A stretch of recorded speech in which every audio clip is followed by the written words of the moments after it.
kalau sampai hari ini kita masih tetap ada waktu ya. Gitu. Sebab saya percaya Pak Jul pernah tanyakan judulnya apa, temanya apa.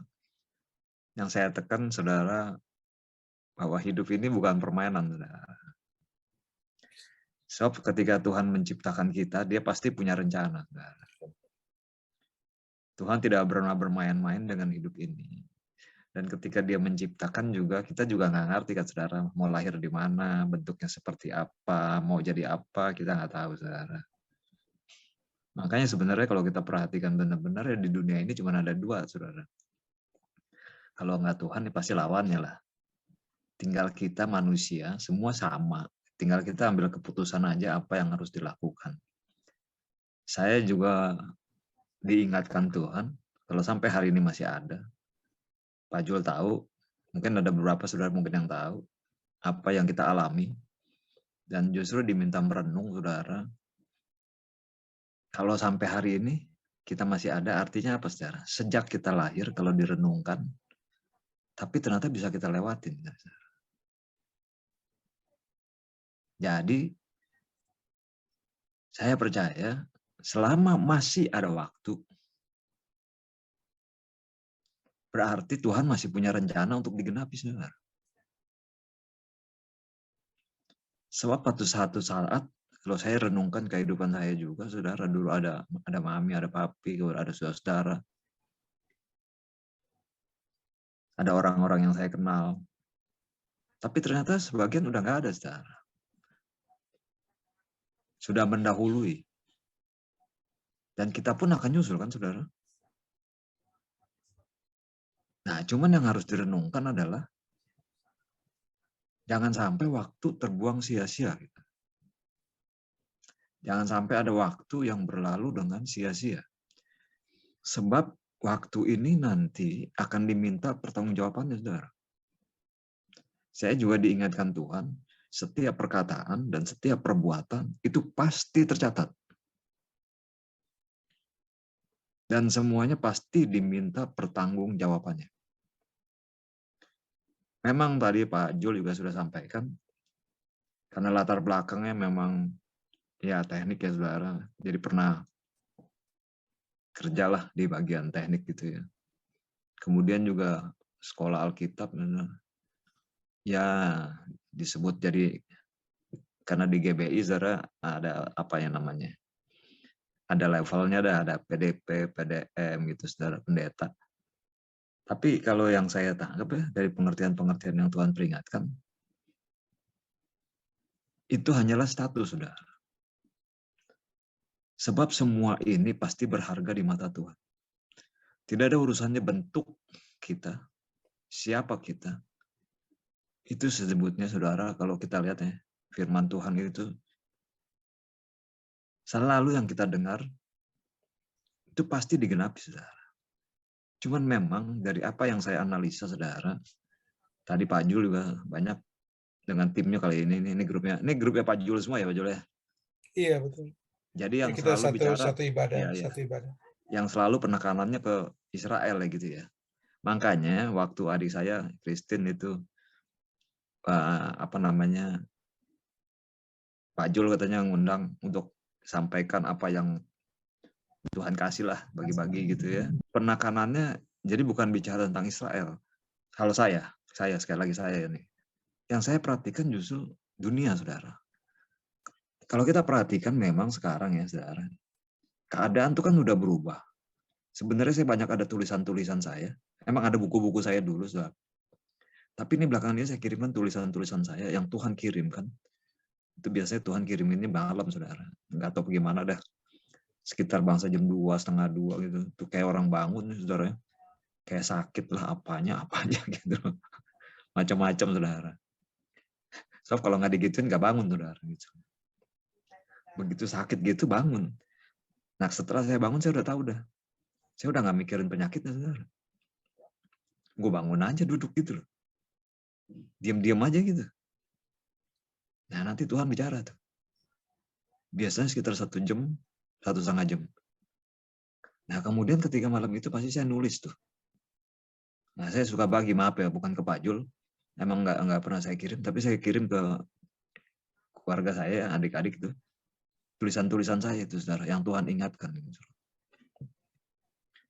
Di situ poinnya adalah begini, saudara. Nah, saya juga udah bilang, udah sampein Christine juga waktu Pak Jul ngundang ya. Saya bilang, saya sering diundang khotbah, saudara. Ini saya sampaikan aja. Emang secara pribadi saya sekali lagi tolong perhatikan, bahwa itu banyak nolak, saudara, gitu. Bukan banyak nolak dalam arti tidak mau menyampaikan firman, tapi bagi saya kalau khotbah itu cuma satu arah gitu, saudara. Saya memang lebih banyak nanganinnya sharing, saudara. Karena kalau sharing itu dua arah, saudara. Itu poin saya. Dan ketika saya bagikan sharing itu, bukan saya yang pilih, saudara. So, kalau kita tidak hati-hati, saudara, ketika mendengarkan firman pun ke gereja pun, kalau tidak hati-hati dan tidak berjaga-jaga, pasti kita pilih-pilih pendeta yang cocok aja. Kita senang gitu. Pendeta yang tidak cocok aja. Itu sesuatu yang bahaya juga. Karena apa yang kita perbuat ya, kita perkatakan, itu semua pasti tercatat, saudara. Gitu. Makanya firman Tuhan, kalau saya perhatikan, yang disampaikan sekarang ya, saya juga masih tetap ke gereja, saudara. Tapi emang sekarang kan udah mulai kebaktian normal lagi ya, GBI itu. Apa namanya, udah onsite lagi, saudara. Tadinya online, sekarang sudah onsite lagi. Kemudian pengerja-pengerjanya digabungin lagi. Secara pribadi, saya tidak bersedia untuk jadi apa namanya ya, pengerja lah gitu, saudara. Karena pada prinsipnya pengerja itu udah banyak, saudara. Dan sistemnya juga udah beda, saudara, sekarang. Tapi istri saya masih, karena diminta ya, ya udah masih. Saya pun, tapi saya tetap datang. Dan tiap minggu saya tetap datang, saudara. Seperti jemaat biasa. Karena saya pengen datang ya, saudara. Pengen tahu Tuhan tuh ngomong apa. Dan saya tidak pernah pindah gereja memang.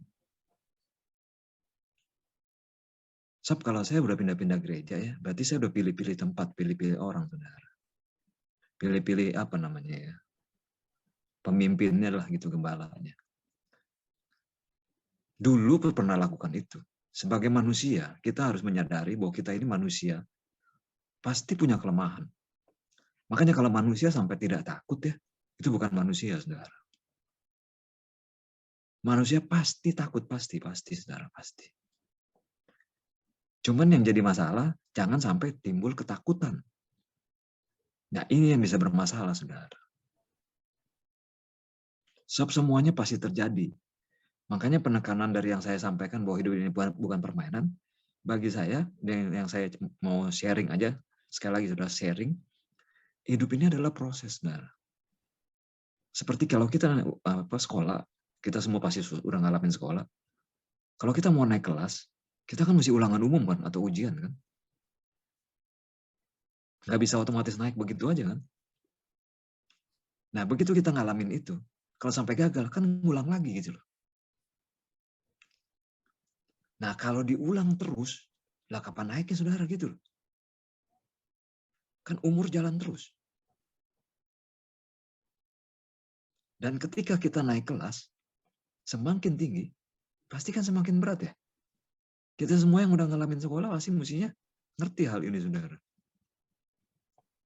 Makanya, saudara, dengan kejadian-kejadian yang ada sekarang ini, saya pelajarin, saudara.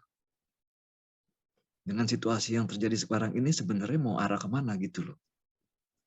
Untuk kita sharing gitu, saudara. Untuk kita saling membagi, saudara, gitu. Karena setiap kita, ketika Tuhan menciptakan, dia pasti punya rencana masing-masing, saudara. Makanya nggak bisa kita jadi kayak orang lain. Makanya saya kalau sharing, pasti saya pakai kata-kata be yourself. Jadilah dirimu gitu loh. So ketika Tuhan ciptakan, entah bentuk kita sekali lagi seperti apa, kita ada di mana kita tahu, saudara, gitu loh. Ketika keluarga pun begitu, saudara. Makanya saya ini just info aja, saya pakai nama just info. Itu di GBI saya suka diminta konselor sebagai pernikahan, baptisan. Ini sekali lagi ya, Pak Jul juga timnya mungkin ngerti kali. Saya tuh banyak nolak, Pak. Banyak nolak bukan karena saya tidak mau, Pak. Soalnya saya bicaranya bahasa kerennya mah beda pola lah gitu, Pak. Kan kalau kalau sepertinya beda pola gitu, kalau saya tetap jalanin kan aneh, Saudara. Kan mestinya kalau kita memang ada di satu grup ya kita mesti ikutin kan gitu ya. Nah, saya tetap di situ. Makanya saya tidak mau karena contoh kayak konseling pernikahan ini contoh aja. Pasti kan orang ada peraturannya, Saudara, ada pertanyaan-pertanyaannya, ngisi jawabannya. Itu normal. Saya percaya semuanya semua itu normal dan oke gitu loh. Tapi saya ambil dari sisi lain. Yaitu ketika itu pasti saya nggak tanya gitu, Saudara. Saya akan tanya begini bercandanya. Semacam bercanda, tapi orang mungkin berpikir ulang. Saya cuma bilang gini, emang pernikahan tuh enak gitu loh, Saudara. Kenapa kenapa saya tanya gitu? Sebab hampir semua orang, semua manusia perhatikan, semuanya pengen enak kan? Jadi ketika menikah, pikirnya pengen enak gitu, pengen ini. Ketika kita bekerja, pengennya juga pengen maju kan, Saudara. Salah nggak? Enggak, itu standar, Saudara, normal. Tapi kalau kita perhatikan dari apa yang Tuhan lakukan dan Tuhan alami, dan berikut 12 muridnya dah di Alkitab, Saudara bisa lihat, Saudara, gitu. Makanya, Saudara, kalau saya perhatikan ya, apa yang disampaikan lewat firman Tuhan, firmannya nggak salah, tapi bagi saya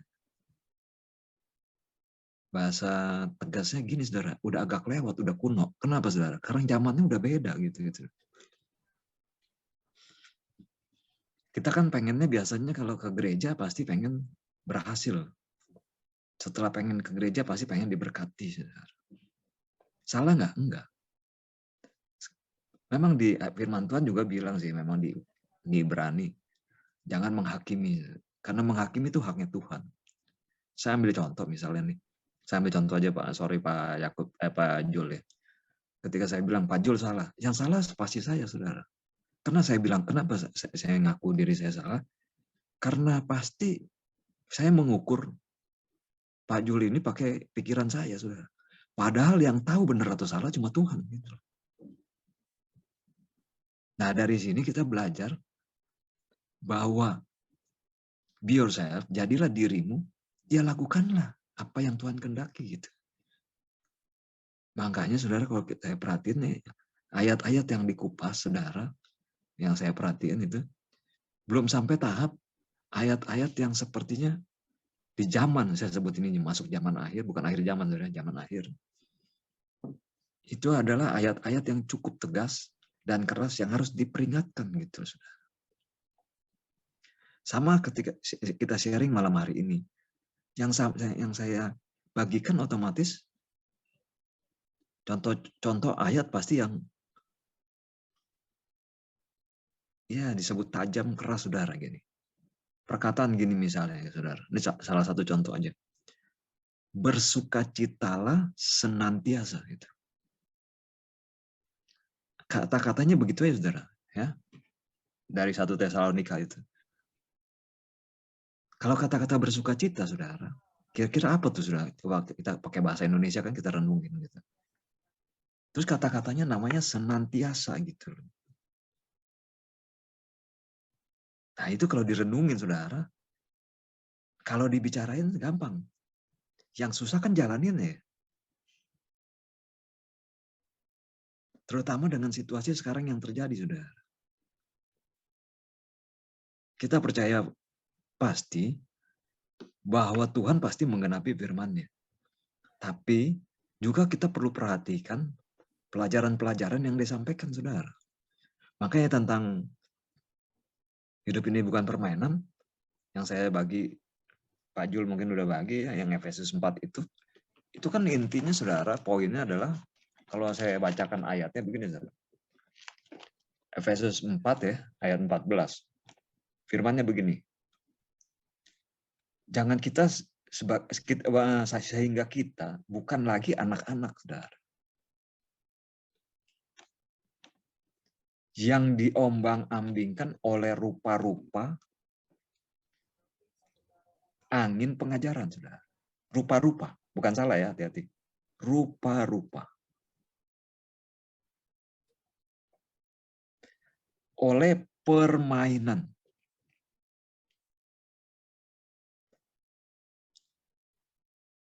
Disebutnya di sini ayatnya bilang palsu, saudara.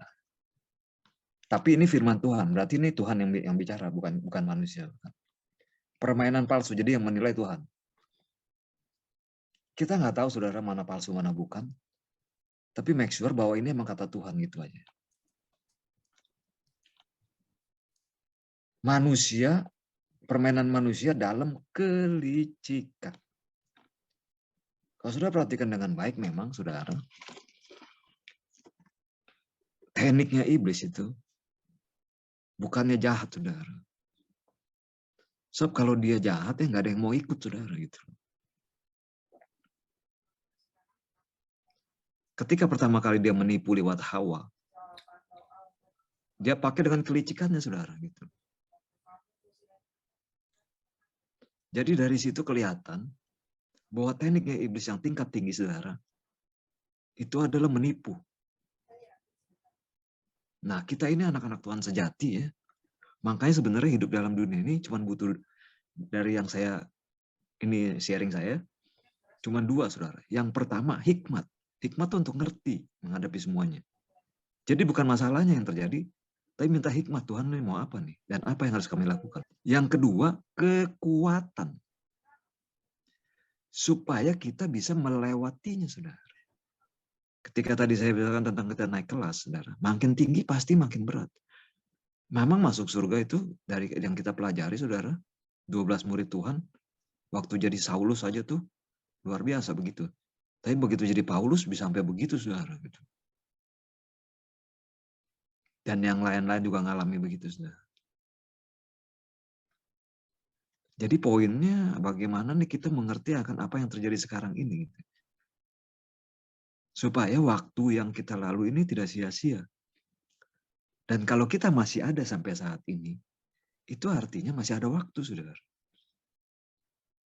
Sebab saya juga kalau sharing selalu baginya begini, saudara. Terlalu mudah untuk bicara. Kalau kita tidak pernah mengalami, susah bicaranya, saudara. Terlalu mudah.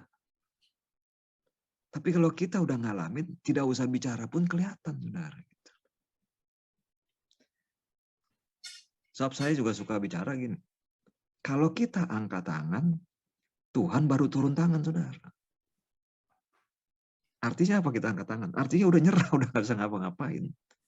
Memang udah mesti, ya udahlah. Di situ kita belajar bahwa kalau sesuatu terjadi itu, artinya, saudara, Tuhan tidak pernah bermain-main. Sesuatu yang terjadi ada dua. Yang pertama, pasti rencana Tuhan. Bukan Tuhan yang melakukan, tapi Dia izinkan itu terjadi untuk memproses kita, saudara. Proses itu, ini tanda kutip deh, sakit, saudara. Saudara tahu kan kayak emas gitu kan mesti dibakar, di apa macam gitu. Dibikin ya jadi berlian juga, saudara, digosok. Dari kelihatan itu berlian, makin digosok, saudara. Makin dibentuk gitu. Justru dengan apa yang kita alami sekarang ini, dengan situasi yang terjadi sekarang ini, kita akan semakin murni, saudara. Dengan semakin murninya kita ini di mana kita ada, kita akan menjadi saksi Tuhan. Memang, saudara, kalau kita perhatikan ya, ini yang dari luar sih, situasi sekarang emang udah makin sulit. Makanya saya juga tulis, dunia makin susah, saudara. Tapi untuk orang dunia, ini mungkin akan membuat jadi frustasi, jadi stres, saudara. Tapi sebenarnya, justru dengan apa yang terjadi sekarang ini, sebagai anak Tuhan sejati, kita justru semakin dekat nih, saudara. Karena kita benar-benar merasakan kayaknya nggak bisa apa-apa gitu loh. Tapi tetap bisa lewatin. Dan bahkan orang bisa melihat bahwa kita nggak punya apa-apa, nggak bisa apa-apa, tapi tetap bisa dipakai Tuhan menjadi alat bagi bukti bahwa kita memang nggak bisa apa-apa gitu. Sebab kalau semuanya bisa ya, untuk saya secara pribadi tidak menarik. Ya orang bisa kok gitu loh. Jadi di sini dikatakan memang banyak muncul hal-hal yang disebut aneh gitu loh. Saya sebutnya aneh gitu. Kayak masalah COVID ya. Kemudian muncul vaksin, terus muncul lagi yang baru apalagi kalau ditinjau secara apa namanya ya, bukan teologi saudara, secara ini dah pemikiran itu kayaknya aneh gitu saudara. Tapi kita kan mesti hadapin. Makanya kita harus melewati semua ini dengan baik saudara. Supaya benar-benar kita sempurna lah gitu. Selesai. Jadi ketika Tuhan nanti datang menjemput kita ya, kita emang benar-benar udah selesai saudara gitu loh. Selagi masih ada waktu. Jadi penekanannya bukan pada apa yang kita mau. Makanya gini, saya nggak tahu nih, saudara bisa, Pak Jul bisa tolong nggak? Ternyata apa namanya, kayak ini namanya kayak cool, kayak FA gini, nggak ada yang main musik ya Pak Jul ya? Nggak ada. Biar apa nih? Di Soalnya waktu-waktu lagunya, tertentu ya. soalnya kalau saya ini nggak bisa nyanyi Pak. Jadi agak repot kalau saya disuruh nyanyi Pak. Nah saya paling seneng lagu itu, hidupku bukannya aku lagi gitu. Kemudian ada juga satu lagu lagi Pak, yang penciptanya udah selesai ya. Hidup ini adalah kesempatan gitu saudara. Maka dari itu terima kasih kalau kita masih ada waktu tuh lagu itu tuh Pak. Yang pendetanya, penciptanya udah itu. Nah lagu-lagu itu saudara, yang saya renungin saudara. Yang bilang, hidup ini adalah kesempatan. Cuman saya minta maaf aja, saya ini bukan penyanyi saudara. Jadi nadanya udah gak karu-karuan gitu. Jadi kalau disuruh nyanyi ya paling tobat. Tapi kalau renungin kata-katanya, nah itu yang menarik saudara. Jadi kembali tadi, terima kasih kita bisa sharing saudara untuk saling belajar dan saling menguatkan supaya setiap waktu ini bukan permainan dan benar-benar harus dipertanggungjawabkan. Nah, semua pertanggungjawabannya itu diminta nanti pada sidang terakhir kita nanti di surga. Nah, biarlah kita bisa melewatinya dengan sempurna supaya tidak ada penuntutan dari si iblis. Jadi tidak ada lagi apa yang hubungannya dengan, makanya ada ayat yang bilang gini saudara, di mana hartamu berada, di situ hatimu berada. Tapi memang jarang dikupas sih memang. So perkataan ini saudara, bukannya kita nggak boleh punya harta. Jadi kita mau punya, mau enggak, mau punya apa, itu sebenarnya nggak ada urusan. Karena itu semua di tangan Tuhan, terserah dia mau pakainya di mana gitu saudara. Tapi kalau tidak hati-hati, kita tidak jaga hati kita ya, justru itu yang kita kejar saudara. Nah makanya orang kalau kita perhatikan saudara, ikut Tuhan pun tanda kutip bukannya ikut Tuhan. Dia ingin minta Tuhan supaya ikutin maunya dia saudara gitu. Nah kita anak-anak Tuhan sejati justru berterima kasih. Yang pertama, kalau kita bisa lewatin. Yang kedua, kalau kita angkat tangan tetap masih bisa lewat, masih bisa hidup gitu. Yang ketiga, ini yang paling penting. Dengan kita ngalamin seperti itu, kuasa Tuhan nampak saudara. Seperti situasi sekarang ini, manusia digiring, yang saya tulis juga saudara. Ini digiring untuk, ya bahasa kerennya mas stres gitu. Makanya diminta untuk menyendiri saudara sekarang. Makanya muncul namanya metaverse lah. Tapi dunia emang selalu dua, saudara, selalu dua. Tuhan sama setan pasti dua. Justru dengan menyendiri itu, kalau orang yang tidak biasa, atau kalau orang yang senangnya menghayal, gak kena ada. Tapi anak Tuhan sejati, justru dengan menyendiri ini, jadi lebih dekat sama Tuhan, makin sadar bahwa kita ini manusia biasa tidak bisa apa-apa gitu loh. Nah, apa yang saya alamin, saudara, dengan saya pernah sakit juga, pasti saudara sebagian ada yang tahu. Tapi baru kejadian lagi waktu tanggal 27 Februari kemarin juga, Saudara. Jadi saya jamnya juga udah menjelang habis Pak Jul. Jadi saya juga nggak terlalu itu, tapi Pak Jul mungkin udah denger. Tapi akhirnya saya bisa lewatin. Nah, begitu bisa lewatin, Tuhan justru peringatin saya, Saudara. Aku kasih kamu waktu. Jangan main-main dengan hidup ini. Jadi saya justru dengan apa yang saya alamin itu, kelihatan, Saudara. Memang di situ udah nyerah. Tapi puji Tuhan masih hidup, Saudara. Gitu. Bukan hebat. Berarti Tuhan masih kasih waktu. Kepada kita semua saat ini. Siapapun, Saudara. Tidak ada hubungannya punya harta apalagi, Saudara. Kan kita lahir telanjang ya. Mati juga pasti telanjang kan. Nggak ada yang dibawa. Tapi kalau kita hidup yang dikejar itu, nah itu harus berjaga-jaga, hati-hati, Saudara. Dan berterima kasihlah kepada Tuhan senantiasa selagi kita masih ada waktu itu. Silakan Pak Jul. Amin. Terima kasih Yodi. Terima kasih Pak Jonathan untuk sharingnya sore hari ini. Ya, saudara-saudara terkasih, seperti tadi yang Pak Jonathan sudah sampaikan dalam Efesus 4 ayat yang ke-14, bahwa hidup ini bukan main-main, saudara-saudara. Ya, kalau sedikit mungkin saya saksikan gimana Pak Jonathan, beberapa tahun yang lalu dia kalau rambutnya disibahkan, saudara, itu masih ada bekas operasinya, karena otaknya pernah diangkat. Saat kecelakaan motor waktu itu terus dioperasi sama dokter bedah, itu otaknya pernah diangkat. Dan puji Tuhan masih ada sampai hari ini, bahkan bisa melayani Tuhan. Juga kemarin bulan Februari terjadi lagi, kolaps, dibawa ke Siloam Kebon Jeruk. Beberapa hari di sana.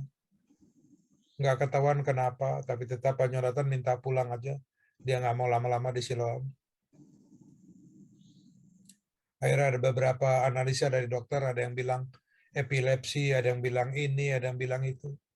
Tapi puji Tuhan bisa bangkit lagi, bisa bisa kembali lagi, bahkan sharing sore hari ini.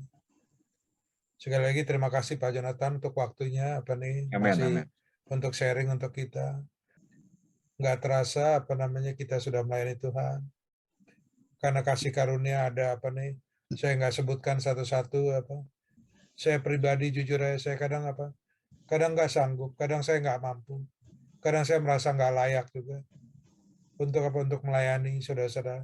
Ini sekilas sebagai penutup, saudara-saudara, bahwa hidup ini bukan main-main dari saya. Dan kita akan bertemu. Sekali lagi terima kasih Pak Jonathan untuk pelayanannya. Tuhan memberkati kita semua. Mari kita angkat kedua tangan kita. Kita tutup dengan doa. Terimalah berkat Abraham, Ishak, Yakub di dalam nama Yesus yang begitu berlimpah kepada kita semua. Shalom, damai sejahtera dari Roh Kudus, pengajaran, penghiburan, kekuatan dari Roh Kudus, mulai sore hari ini sampai Maranatha, bahkan sampai selama-lamanya.